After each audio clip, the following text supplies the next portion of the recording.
The Nonviolent Peaceforce is the gift our grandchildren are asking of us. La Fuerza Internacional de Paz es una herramienta de reflexión y acción. The way of making human solidarity a reality. mooy dox jàmm wax jàmm ngir jàmm sax ci àddina bi. It can really make a difference in our world. A better way for the 21st, 22nd, 23rd ad infinitum century. The best practical vision we have for resolving conflict in our world today. The Nonviolent Peaceforce is essential.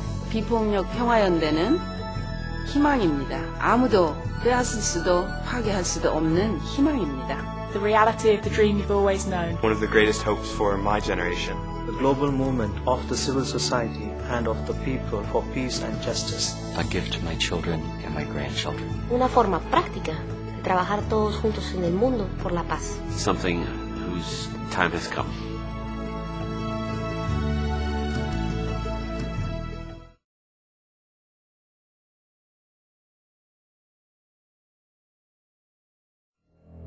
A century ago, 90% of the casualties of war were combatants, were military men.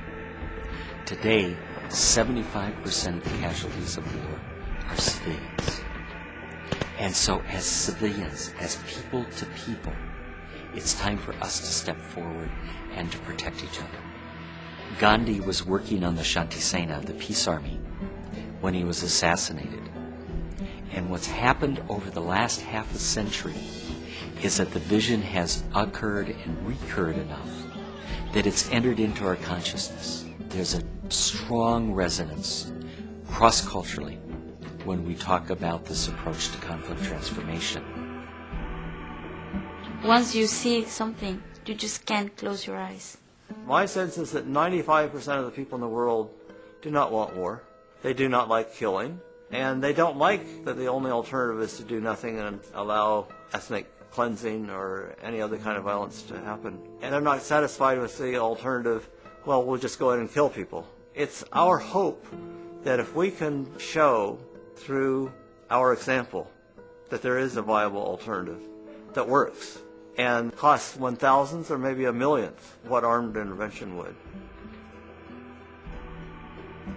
We see wars like in Bosnia, Croatia, where good people who oppose war say that there's no alternative to NATO bombing or something else that's violent because there hasn't been a credible enough option for that. Nonviolent Peaceforce is the opportunity to make that option visible, credible, powerful enough that people say, what I would do is send in third-party nonviolent intervention. What I would do is send in the Peace Force. What we are organizing is the world's first trained, standing, civilian nonviolent peace force. What that means is we will have a group of well-trained civilians who are trained in effective nonviolent strategies. And then they will go to areas of violent conflict at the invitation of one or more local groups from that area. While there, their mission will be rather narrow. It will be to protect human rights, to protect human life, and to help create the space for local people to do reconciliation work and stay alive in the process.